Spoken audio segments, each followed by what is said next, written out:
stratégie de mise en marche. La stratégie de démarrage. Comment faire pour démarrer effectivement et efficacement notre activité de sylviculture. Parce que vous savez, pour toute activité, pour que ça réussisse, vous avez besoin d'un plan. Quelle que soit l'activité que vous voulez mener, si vous voulez réussir, il vous faut un plan. Et il vous faut un bon plan. Ça commence pas par le plan. Hein? Ça commence pas par le plan. Ça commence par. Il faut d'abord obtenir le terrain ou la place que tu vas faire avant de chercher le plan.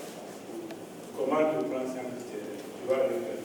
C'est par le plan que vous pouvez avoir le terrain. Si vous n'avez pas le plan, comment vous pouvez le terrain ne va pas tomber du ciel. Il faut que vous trouviez d'abord le terrain. Non. Comment vous faites pour trouver le terrain? Vous faites comment pour trouver le terrain? C'est le plan. C'est le plan.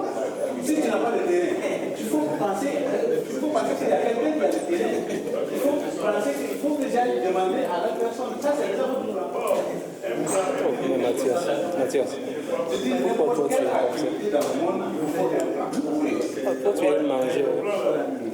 Il faut d'abord obtenir ce que tu peux faire. Mais comment on va obtenir ça? Comment on va obtenir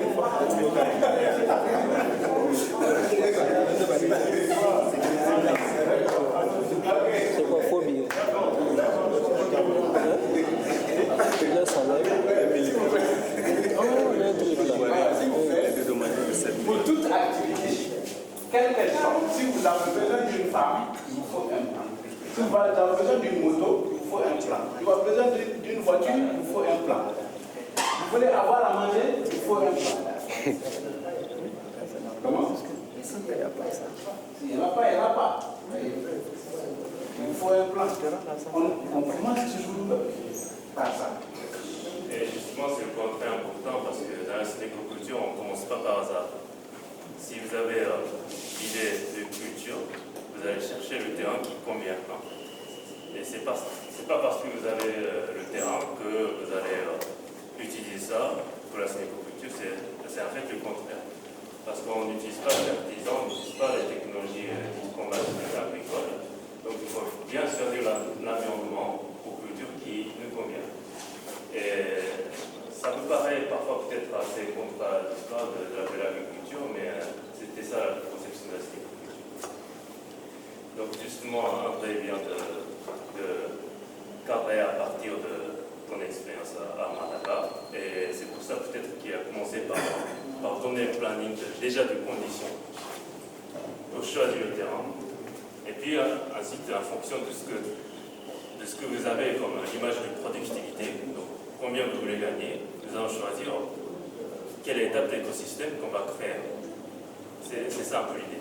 C'est pas parce que oui, mes parents ont ce terrain, on va faire quelque chose avec ça. Ça peut être un peu autre chose que la sylviculture. Vous pouvez démarrer ça avec la sylviculture, mais vous pouvez aussi bien faire votre culture. Et là, ce qui raconte, c'est un débat. Il y a l'image de niveau de vie, si vous voulez, combien vous voulez gagner, combien vous voulez reconvertir l'écosystème à l'état sain. Et en fonction de ça, on choisit des plantes. Bien sûr, on repère les plantes qu'il y a déjà dans votre terrain, on fait la combinaison de synthèse, qui est aussi la dimension aléatoire. Mais c'est à partir de synthèse qu'on planifie les choses. Voilà. C'est juste complément. Ouais. C'est bon pour le complément. Alors, pour toute activité, comme je l'ai dit, il faut un plan. Il faut savoir ce que vous voulez et l'objectif que vous recherchez en démarrant cette activité-là et non pas une autre. Parce qu'il y a plein de choses à faire, il y a plein d'activités qu'on pourrait faire. Pourquoi on choisit cette activité-là? Dans quel but, quel est l'objectif que vous recherchez en faisant cela? C'est un peu comme si vous avez, vous voulez faire l'élevage des poules, par exemple. L'élevage de poules, vous voulez faire l'élevage de poules. Maintenant, si on vous demande qu'est-ce que vous voulez faire, vous allez dire je veux faire l'élevage de poules. C'est bien. Mais ça ne suffit pas. Il faut savoir, vous voulez faire l'élevage des poules. Et quel est le produit? Qu'est-ce que vous voulez produire dans l'élevage des poules? Ça peut être la viande. Vous élevez les poules, les populations grandes, vous vendez les poules, vous vendez les poussées, vous vendez les poulets. Ça peut être les œufs. Vous élevez les poules, elles pondent les œufs, et vous vendez les œufs. Ça peut être les poussins. Vous élevez les poules, elles pondent les œufs, vous les mettez en couvaison, et à l'éclosion, vous vendez les poussins. Vous voyez, c'est l'élevage des poules, de façon globale, mais à l'intérieur, vous avez, il faut savoir le produit que vous cherchez. C'est un peu ce qu'il disait. Il faut savoir quel est l'écosystème que vous recherchez dans la mesure où, enfin, dans le cadre de la sylviculture. L'objectif, ici, c'est pour ça que j'ai présenté, avant de commencer, j'ai présenté le thème de ce forum, qui est de pratiquer une agriculture qui permet la reconstruction de l'écosystème. Dans un autre contexte, on aurait pu dire pratiquer une agriculture qui permet la conservation de l'écosystème. Mais dans notre cas, dans notre contexte,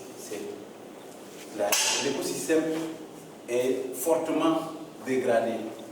Nous avons perdu une bonne partie, une grande partie de notre écosystème. C'est pour cela que nous parlons de reconstruction. Notre écosystème, pour la plupart des cas, est à reconstruire. Et cette agriculture-là, justement, qui est la sylviculture, permet cette reconstruction. Peut-être la différence la plus remarquable de la sylviculture, c'est que vous devez imaginer les début, à quoi ça devient votre champ dans un an, par exemple, 2 ans, 3 ans, même 10 ans. Même 100 ans, si vous voulez. Parce que quand on augmente la biodiversité, ça change vraiment la qualité du sol, comme vous avez vu déjà à la.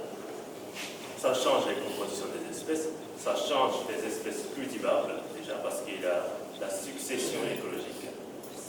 Donc ça dépend de quel état de terrain que vous avez au début. Si vous avez une grande forêt, est-ce que vous allez découper tous les bois et commencer la culture de blé? Non. On ne va pas faire ça. Mais peut-être que vous allez introduire les ruches, vous pouvez cultiver des légumes qui donnent la croissance mieux à l'ombre. Ce n'est pas la peine de découper les bois, on va conserver, bien que s'il y a quelques arbres fruitiers que vous voulez introduire, vous allez remplacer un peu les bois, mais pas tout d'un coup, vous voyez. Ou sinon, si vous avez le terrain inculte, désertifié, comme ce qu'on a dans le terrain ici à Fada, est-ce que dès le début, vous aurez avoir une bonne récolte dès le premier mois? Non, mais peut-être dans un an, oui. C'est ce qu'il dit. Même dans 3 mois, oui. Si on a le puits, par exemple, si on arrive à arroser, on arrive à faire ça. Alors, c'est cette question-là. Dans l'agriculture dite conventionnelle, on répète presque la même chose chaque an. On sème, on cultive, on la récolte. Et peut-être, parfois on met dans la jachère, mais on recommence quasiment la même chose, peut-être avec les rotations, mais on recommence chacun avec le même niveau de biodiversité. Vous voyez? Alors que la sylviculture, ça se développe. Peut-être qu'aujourd'hui, on n'a que le sol inculte, donc on a introduit des œufs qui sont résistants au sol aride, ça c'est déjà bien. Après, on fait des petits barrages avec des racines pour maintenir de l'eau. Et du coup, ça fait pousser des arbres. Et dans 3 ans, par exemple au Japon, j'ai introduit beaucoup d'arbres dans un terrain peu en friche au Japon. Les premières 2 années, ça n'a pas vraiment beaucoup poussé. Mais à partir de 3 ans, de 5 ans, ça fait un saut vraiment pour construire l'écosystème. Et ça va vraiment drastiquement changer la productivité, la biodiversité, les insectes qui sont attirés et la dynamique de change, ça change beaucoup. Vous voyez, il y a des fleurs qui commencent à fleurir, des animaux qui commencent à venir, donc il faut prendre en même temps la gestion et en même temps viser ce qu'on obtient comme récolte. Vous voyez, il y a tous ces jeux dynamiques et vraiment intellectuels qui rentrent dans le jeu. Donc il faut vraiment avoir une bonne imagination. Bien sûr, les hommes se trompent, mais il faut en même temps observer le terrain, partager l'expérience et tout le temps s'interroger à quelle étape d'écosystème on peut aller. Est-ce qu'on maintient cet écosystème à l'état des herbes actuelles et on commence à chacun, peut-être pendant 3 à 5 ans, jusqu'au moment où le sol devient assez fertile pour acquérir d'autres espèces? Est-ce qu'on peut plutôt reconstruire l'écosystème, donc mettre beaucoup d'arbres, mis à part un peu à côté la dimension de productivité, mais pour l'amélioration de la condition de vie, la qualité du sol au début, si ça ne coûte pas très cher, si vous allez faire les cultures d'arbres de l'écosystème autour, et si vous allez planter ça, ça fait régénérer l'écosystème sans rien dépenser. Et après ça, vous pouvez bien sûr commencer le culture plus intensif au niveau de production. Donc, vous voyez, il n'y a pas un seul chemin, ça dépend de votre projet, ça dépend de votre conception de vie, et ça dépend de ce que vous voulez créer comme écosystème. Et c'est ça qui est différent de préservation-conservation à l'augmentation d'écosystème qui est la sylviculture. Quand on dit augmentation, ça change vraiment de dynamique. Ce n'est pas de conserver certains états, ce n'est pas la préservation à l'état naturel. Si on fait la préservation de l'état culte, ça reste un culte.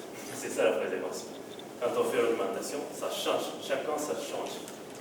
Au Japon, chacun, ça change les herbes qui poussent spontanément. Donc, il faut savoir maîtriser ça aussi. Et quand on a toutes ces connaissances, on sait ce qui va arriver prochainement. Donc, on prend la décision. On peut choisir les espèces, les associations. Et comme ça, vous gagnez plus. Voilà.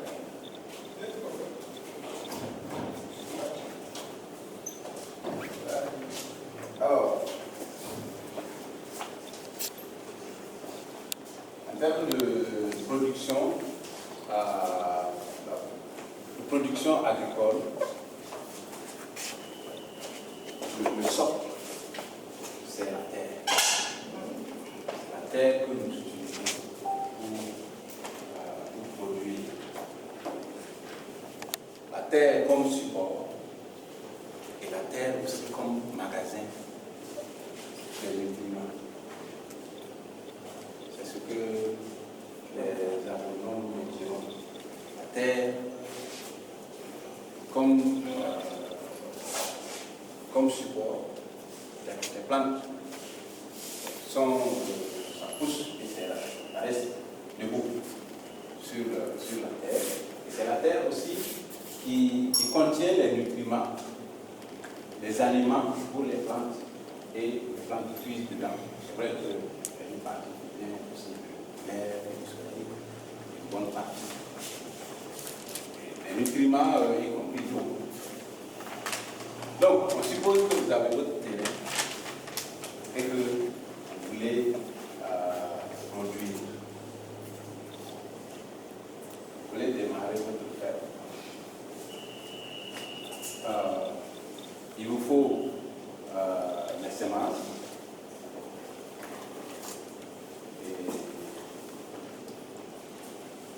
Et il y a des plantes qui vont pousser naturellement. Si c'est un terrain qui permet une végétation naturelle, il y a des plantes qui vont pousser naturellement. Et si c'est un terrain qui est inculte,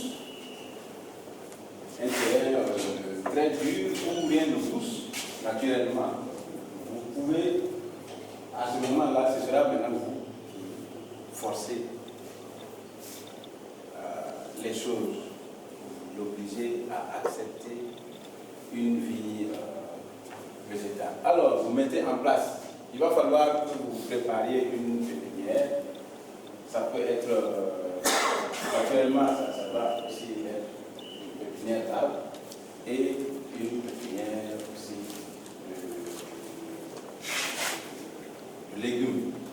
Les maraîchers savent que pour faire un jardin, certaines plantes se produisent en pépinière. Et il y en a d'autres, bien sûr, qui se produisent directement. On sème directement, mais certaines plantes, c'est en pépinière que ça se produit. Et quand vous arrivez sur votre terrain, vous ferez dans la mesure du possible, vous conserverez les espèces que vous avez trouvées sur place. Parce que c'est ça qui fait aussi la biodiversité. Et c'est ça qui fait aussi la différence entre la sylviculture et les autres modes de production. On n'élimine pas tout pour installer une culture. On n'enlève pas tout le reste et on installe une culture. C'est ça le principe de la monoculture. On enlève tout, presque, et on met que du maïs. Ou alors on enlève tout et on met que de l'arachide.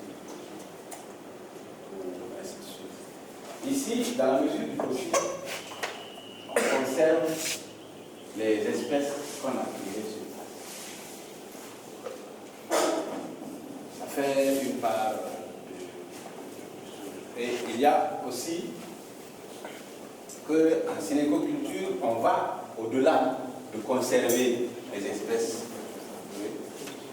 Je demande si après on peut avoir une subvention. Ouais.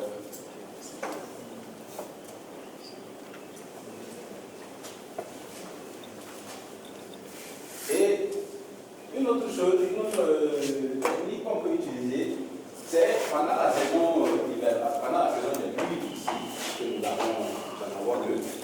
La saison, c'est plus, la saison sèche et la saison hivernale. Et pendant la saison des pluies, on peut faire ce qu'on appelle une transplantation. Vous avez des jeunes pousses d'arbres quelque part qui sont hors de votre ferme et vous les voulez dans votre ferme. Vous faites la transplantation. Ça réussit bien. Le professeur a fait allusion à cela hier. C'est vrai que ça inhibe un peu le développement, ça ralentit un peu le développement de la plante, mais ça marche quand même. Bon, il faut naturellement, comme je l'ai dit, pour toute production végétale, il faut de l'eau. L'eau. Et comme la sylviculture, c'est une production enchaînée, vous démarrez, dès que vous démarrez la production, c'est pas une production par saison, c'est pas une production saisonnière, c'est une production continue. Et la récolte, dès qu'elle commence, c'est une récolte quotidienne aussi. On verra peut-être aussi la stratégie de récolte. Et pour cela, il faut une source d'eau qui soit assez fiable. Parce que si l'eau venait à manquer, les activités seront compromises.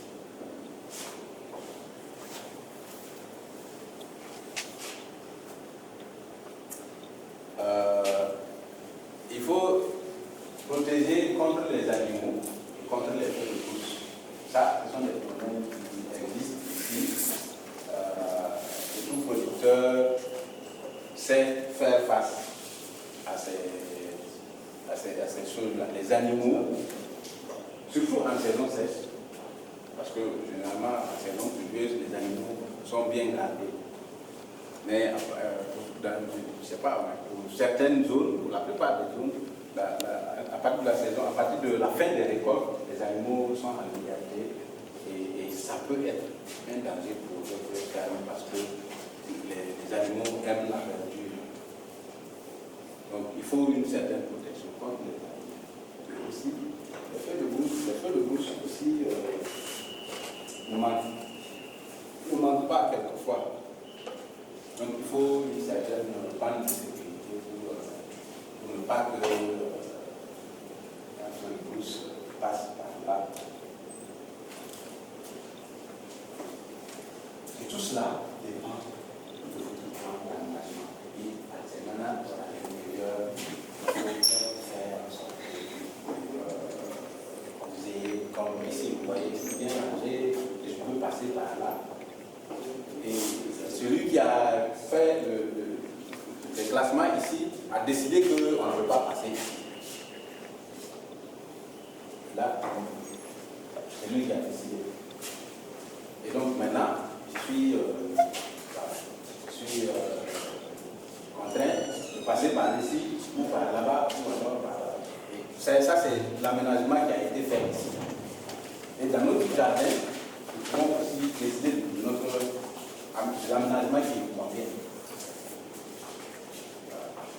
Le point qui est en commun, c'est que vous devez toujours garder votre portefeuille, votre banque de pépinière, pour que vous arriviez à réagir à tous les changements du champ. C'est un peu comme dans la bataille. Vous avez un fusil, et si vous n'avez pas de cartouche, vous n'arrivez pas à vous battre. Donc il faut charger toujours votre pépinière pendant toutes ces saisons. Si vous avez une bonne récolte de certaines espèces, vous allez récolter ça, mais après, il faut toujours replanter les jeunes plantes, semer les graines. C'est en fonction de ce qui se passe passer dans le champ. Dans l'agriculture, enfin, un système conventionnel, on a certaines saisons de faire marcher les pépinières, donc on fait les jeunes plantes, après on plante tous les plants, après on laisse pousser, voilà, synchroniser simultanément. Mais dans la sylviculture, ce n'est pas le cas. Il y a déjà l'écosystème qui est installé, y compris les herbes sauvages, etc. Et donc, on va planter des plants après la récolte. C'est la récolte qui vient en premier. C'est la récolte des plantes qui existent déjà dans le champ. Et comme ça fait du gap, après la récolte, ça éclaircit un peu, vous allez rajouter un plant dans cet espace. Vous voyez, donc il y a toutes ces fréquences de récolte et de replantage, de pré-sémis qui jouent en même temps dans la sylviculture, ce qui est très différent de la fonctionnement. Et c'est pour ça qu'il a insisté sur l'importance de la source d'eau. C'est pas parce que ça consomme beaucoup d'eau, c'est plutôt avec la forte densité qu'on arrive à économiser beaucoup d'eau par rapport à la productivité. Ça, on a déjà les données. Mais il faut quand même garantir qu'on a toujours les cartouches dans nos fusils, qu'on a toujours les jeunes plantes, qu'on peut réagir à des espaces qui créent dans le champ. Vous voyez. Voilà, c'est sur ça sur ce seuil qu'on doit organiser chaque jardin. C'est pas un projet qui prépare par exemple 200 plantes de tel ou tel légume. C'est pas décidé comme ça. Mais en fonction de la dimension de votre champ et de la diversité que vous allez introduire, vous allez toujours charger votre